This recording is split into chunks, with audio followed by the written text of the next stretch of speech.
Kaip galvojate, kaip kūryba veikia tą aplinkinį pasaulį? Kūryba, gal priverčia šiek tiek steptelt ir susimastyti žmogų. Nes kiekvienas kūrėjas pateikia požiūrį per save, per savo prizmę ir žiūrovas, žiūrėdamas tos kūrinius,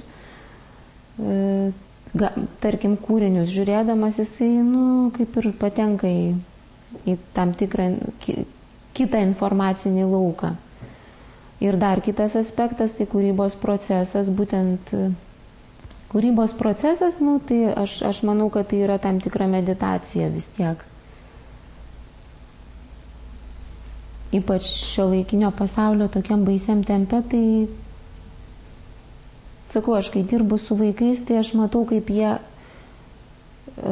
ir visada jiems akcentuoju ne galutinį rezultatą, bet būtent procesą.